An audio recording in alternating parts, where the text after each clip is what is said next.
the length of a 230 watt 40 watt fluorescent tube light in centimeters. അതായത് നമ്മുടെ ഒരു tube ലൈറ്റിൻ്റെ വോൾട്ടേജ് നമുക്ക് തന്നിട്ടുണ്ട് 230 വോൾട്ട്, അതിൻ്റെ വാട്ട് നമുക്ക് തന്നിട്ടുണ്ട് 40 വാട്ട്. അങ്ങനെയാണെങ്കിൽ അതിൻ്റെ ലെങ്ത് സെൻറ്റിമീറ്ററിൽ എത്രയായിരിക്കും? ഇതൊരു സ്റ്റാൻഡേർഡ് ഫിഗർ ആണ്. അതായത് നമുക്ക് പവർ റേറ്റിംഗ് ഇത്ര കിട്ടണമെങ്കിൽ ആ ട്യൂബ് ലൈറ്റിൻ്റെ ലെങ്ത് ഇത്ര വേണമെന്നുണ്ട്. ഇവിടെ നമുക്ക് ട്യൂബ് ലൈറ്റിൻ്റെ പവർ എന്ന് പറയുന്നത് 40 വാട്ടാണ്. 40 വാട്ടാണെങ്കിൽ അതിന് വേണ്ട, ആ ലൈറ്റിന് വേണ്ട, ട്യൂബ് ലൈറ്റിന് വേണ്ട ലെങ്ത് എന്ന് പറയുന്നത് 120 സെൻറ്റിമീറ്റർ ആയിരിക്കും.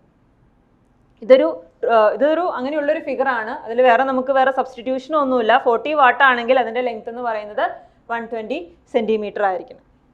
ഓക്കെ, സോ നമ്മുടെ ആൻസർ എന്ന് പറയുന്ന ഓപ്ഷൻ സി ആയിരിക്കും, 120 centimetre. Next question, gas inside the inner tube of sodium vapour lamp is. Options are option A hydrogen, option B neon, option C nitrogen and option D none of these. നമ്മൾ sodium vapour ലാമ്പിൻ്റെ ഉള്ളിൽ നമ്മൾ എപ്പോഴും fill ചെയ്യുന്നത് ഏത് gas ആയിരിക്കും? നമ്മൾ use ചെയ്യുന്നത് neon gas ആയിരിക്കും. ഓപ്ഷൻ ബി ആയിരിക്കും നമ്മുടെ ആൻസർ. ഫസ്റ്റ് നമ്മൾ ഈ സോഡിയം വേപ്പർ ലാമ്പിൽ നമ്മൾ വോൾട്ടേജ് കൊടുക്കുമ്പോൾ ഫസ്റ്റ് ഡിസ്ചാർജ് അല്ലെങ്കിൽ ഫസ്റ്റ് വേപ്പറൈസ് ആവുന്നത് നിയോൺ ആയിരിക്കും. ഈ നിയോൺ വേപ്പറൈസ് ചെയ്ത് ഡിസ്ചാർജ് ആയി നമുക്ക് ആദ്യം നമ്മുടെ ബൾബിനകത്ത് എന്ത് സംഭവിക്കും? ഒരു ഓറഞ്ച് കളർ കിട്ടും. അതിനുശേഷം ഈ നിയോൺ ഡിസ്ചാർജ് ആയി കഴിയുമ്പോൾ കൂടുതൽ ഹീറ്റ് പ്രൊഡ്യൂസ് ചെയ്യും.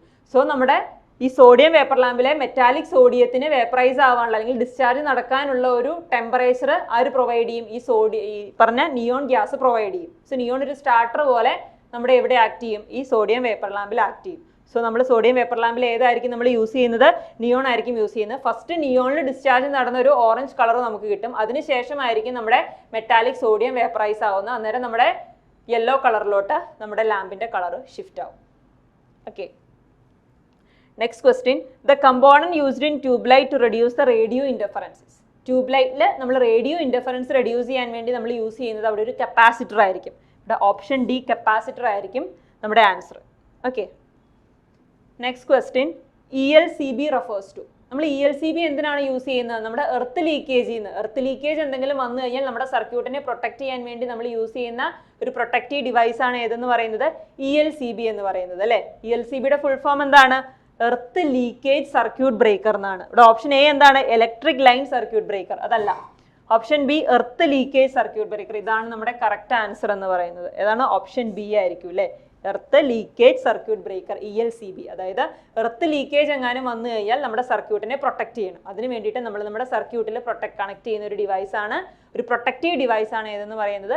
ELCB എന്ന് പറയുന്നത്. Next question, if the capacitor of a ceiling fan is removed from it circuit the fan will. Option A not start to rotate, option B run at 3/4 speed, option C run at high speed and option D rotate in reverse direction. ഇവിടെ ഏതായിരിക്കും? അതായത് നമ്മളൊരു ceiling ഫാനിലെ capacitor ഞാൻ remove ചെയ്ത് കഴിഞ്ഞാൽ എന്താണ് സംഭവിക്കുന്നത് എന്നാണ് നമ്മളോട് ചോദിച്ചിരിക്കുന്നത്. നമുക്കറിയാം ഒരു സിംഗിൾ ഫേസ് ഇൻഡക്ഷൻ മോട്ടർ, നമ്മൾ പറഞ്ഞു 3 ഫേസ് ഇൻഡക്ഷൻ മോട്ടർ എന്ന് പറയുന്നത് സെൽഫ് സ്റ്റാർട്ടിംഗ് ആണ്. പക്ഷേ compared to 3 phase induction motor, നമ്മുടെ സിംഗിൾ ഫേസ് ഇൻഡക്ഷൻ മോട്ടർ എന്ന് പറയുന്നത് ഒരിക്കലും സെൽഫ് സ്റ്റാർട്ടിംഗ് അല്ല. അതിനെ സ്റ്റാർട്ട് ചെയ്യാൻ നമ്മളൊരു എക്സ്റ്റേണൽ വൈൻഡിങ് കൂടെ നമ്മൾ പ്രൊവൈഡ് ചെയ്യും. ആ എക്സ്റ്റേണൽ വൈൻഡിങ്ങിലാണ് നമ്മൾ ഈ കപ്പാസിറ്റർ നമ്മൾ പ്ലേസ് ചെയ്യുന്നത്. ഫോർ എക്സാമ്പിൾ നമുക്കറിയാം ഞാൻ പറഞ്ഞു ഒരു പോളിഫേസ് വൈൻഡിങ്ങിലോട്ട് പോളിഫേസ് സപ്ലൈ കൊടുത്താൽ മാത്രമേ റൊട്ടേറ്റിംഗ് മാഗ്നറ്റിക് ഫീൽഡ് പ്രൊഡ്യൂസ് ചെയ്യൂ. അങ്ങനെയാണെങ്കിലാണ് നമ്മുടെ മോട്ടർ സ്റ്റാർട്ട് ആവുള്ളൂ. പക്ഷേ സിംഗിൾ ഫേസ് ഇൻഡക്ഷൻ മോട്ടറിൽ സിംഗിൾ ഫേസ് വൈൻഡിങ് ആണ് നമുക്കുള്ളത്. അതിലോട്ടൊരു സിംഗിൾ ഫേസ് സപ്ലൈ കൊടുത്തു കഴിഞ്ഞാൽ ഒരിക്കലും റൊട്ടേറ്റിംഗ് മാഗ്നറ്റിക് ഫീൽഡ് ചെയ്യില്ല. അവിടെ ഒരു പൾസേറ്റിംഗ് മാഗ്നറ്റിക് ഫീൽഡ് മാത്രമേ ക്രിയേറ്റ് ചെയ്യുള്ളൂ. അതുകൊണ്ട് നമ്മുടെ സിംഗിൾ ഫേസ് ഇൻഡക്ഷൻ മോട്ടർ ഒരിക്കലും സെൽഫ് സ്റ്റാർട്ടിംഗ് അല്ല. സോ അതിനെ സെൽഫ് സ്റ്റാർട്ടിംഗ് ആക്കാൻ ഞാൻ എന്ത് ചെയ്യും? എൻ്റെ മെയിൻ വൈൻഡിങ്ങിൻ്റെ കൂടെ ഞാനൊരു അഡീഷണൽ ഒരു വൈൻഡിങ് കൂടെയും പ്ലേസ് ചെയ്യും. ആ അഡീഷണൽ വൈൻഡിങ്ങിൽ ഞാൻ എന്ത് സംഭവിക്കും? രണ്ട് ഫേസ് ഡിഫറൻസ് ഉള്ളൊരു കറണ്ട് ഞാൻ ഉണ്ടാക്കിയെടുക്കും. 2 ഫേസ് ഡിഫറൻസ് ഉള്ളൊരു കറണ്ട് ഉണ്ടാക്കിയെടുക്കുമ്പോൾ എനിക്കൊരു 2 ഫേസ് സപ്ലൈയുടെ എഫക്റ്റ് എനിക്ക് ക്രിയേറ്റ് ചെയ്യാൻ പറ്റൂ അല്ലേ?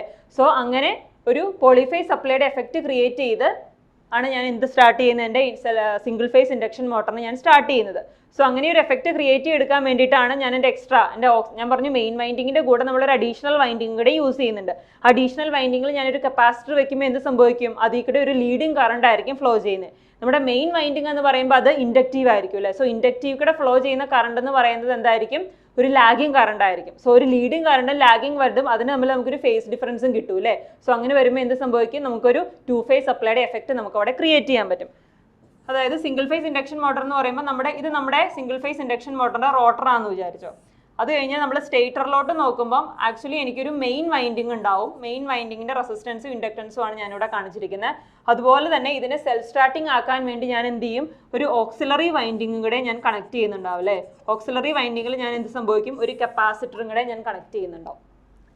ഈ കപ്പാസിറ്റർ കണക്ട് ചെയ്യുമ്പോൾ എന്ത് സംഭവിക്കും, നമ്മുടെ നോർമൽ നമ്മുടെ വോൾട്ടേജിന് റെഫറൻസ് ആയിട്ട് എടുത്താൽ ഇതാണ് എൻ്റെ മെയിൻ വൈൻഡിങ്, ഇതാണ് എൻ്റെ ഓക്സിലറി വൈൻഡിങ്. ഇത് നമ്മുടെ മെയിൻ വൈൻഡിങ്ങും ഇതായിട്ട് നമ്മുടെ ഏത് വരും, നമ്മുടെ ഓക്സിലറി വൈൻഡിങ് ആയിട്ട് വരും അല്ലേ. So main winding highly inductive ആണ് അല്ലേ. സോ അതിൽ ഫ്ലോ ചെയ്യുന്ന കറണ്ട് എന്ന് പറയുന്നത് എന്തായിരിക്കും, നമ്മുടെ വോൾട്ടേജിനെ ലാഗ് ചെയ്തായിരിക്കും വരുന്നത്. പക്ഷേ ഇവിടെ നമ്മൾ എന്താണ് ഓക്സിലറി വൈൻഡിങ്ങിൽ നമ്മൾ അതിൻ്റെ എന്ത് വെക്കും, ഒരു കപ്പാസിറ്റർ വെക്കും അല്ലേ. സോ ഓക്സിലറി വൈൻഡിങ് എന്ത് സംഭവിക്കും, അതിൽ കൂടെ ഫ്ലോ ചെയ്യുന്ന കറണ്ട് എന്ന് പറയുന്നത് നമ്മുടെ അപ്ലൈ വോൾട്ടേജിന് ലീഡിങ് ആയിരിക്കും അല്ലേ. സോ എന്ത് സംഭവിക്കും, കപ്പാസിറ്ററിയുടെ ഒരു ലീഡിങ് കറണ്ട് ഫ്ലോ ചെയ്യും. സോ നമുക്ക് എന്ത് പറ്റും, നമുക്ക് ഇൻ ബിറ്റ്വീൻ അല്ലെങ്കിൽ നമുക്കൊരു 2 phase സപ്ലൈയുടെ എഫക്റ്റ്, അത് 2 current which is displaced by an angle. നമുക്കറിയാം 2 phase സപ്ലൈ എന്ന് പറയുന്നത് 2 currents I1 I2 displaced by 90 degree ആണ്. ഇവിടെ 90 degree അല്ലെങ്കിലും നമുക്ക് അങ്ങനെ 2 കറണ്ട് നമുക്ക് ഇവിടെ ക്രിയേറ്റ് ചെയ്തെടുക്കാൻ പറ്റും. ആ കറണ്ട് കൊണ്ട് എന്ത് സംഭവിക്കും, ഒരു റൊട്ടേറ്റിംഗ് മാഗ്നറ്റിക് ഫീൽഡ് ക്രിയേറ്റ് ചെയ്ത് അങ്ങനെ നമുക്ക് നമ്മുടെ മോട്ടറിനെ സ്റ്റാർട്ട് ചെയ്യാൻ പറ്റും. വൺസ് എൻ്റെ ഇൻഡക്ഷൻ മോട്ടറിനെ, സിംഗിൾ ഫേസ് ഇൻഡക്ഷൻ മോട്ടറിനെ സ്റ്റാർട്ട് ചെയ്ത് കഴിഞ്ഞാൽ അത് റൊട്ടേറ്റ് ചെയ്തോളും. പിന്നെ എനിക്ക് ഈ കപ്പാസിറ്ററിന്റെ ഫംഗ്ഷൻ ആവശ്യമില്ല അല്ലേ. സോ അതാണ് നമ്മൾ ഈ കപ്പാസിറ്റർ ഇവിടെ നമ്മൾ വെക്കുന്നത്. സോ ഈ കപ്പാസിറ്റർ നമ്മൾ യൂസ് ചെയ്തില്ലെങ്കിൽ എന്ത് പറ്റും, നമുക്ക് ഇവിടെ ഒരു 2 phase സപ്ലൈയുടെ എഫക്റ്റ് നമുക്ക് കിട്ടുന്നില്ല അല്ലേ. അന്നേരം എന്ത് സംഭവിക്കും, നമ്മുടെ മോട്ടർ സ്റ്റാർട്ട് ചെയ്യത്തില്ല. അപ്പോൾ എന്താണ് നമ്മുടെ ആൻസർ എന്ന് പറയുന്നത്, നോട്ട് സ്റ്റാർട്ട് ടു റൊട്ടേറ്റ് ആയിരിക്കും if capacitor is removed. Capacitor remove ചെയ്ത് കഴിഞ്ഞാൽ എന്ത് സംഭവിക്കും, അവിടെ നമുക്കൊരു സിംഗിൾ ഫേസ് വൈൻഡിങ് മാത്രമേ പിന്നെ ഉള്ളൂ. സിംഗിൾ ഫേസ് വൈൻഡിങ്ങിലോട്ട് സിംഗിൾ ഫേസ് സപ്ലൈ കൊടുത്താൽ ഒരിക്കലും നമുക്ക് റൊട്ടേറ്റിംഗ് മാഗ്നറ്റിക് ഫീൽഡ് ക്രിയേറ്റ് ചെയ്യാൻ പറ്റത്തില്ല. അതുകൊണ്ട് ഈ അതായത് നമ്മുടെ ഈ സീലിംഗ് ഫാനിലെ നമ്മുടെ എന്ത് പറഞ്ഞു, ഈ കപ്പാസിറ്റർ പോയി കഴിഞ്ഞാൽ നമ്മുടെ മോട്ടർ ഒരിക്കലും സ്റ്റാർട്ട് ചെയ്യത്തില്ല. സോ നമ്മുടെ ആൻസർ എന്ന് പറയുന്ന ഓപ്ഷൻ എ ആയിരിക്കും, നോട്ട് സ്റ്റാർട്ട് ടു റൊട്ടേറ്റ്.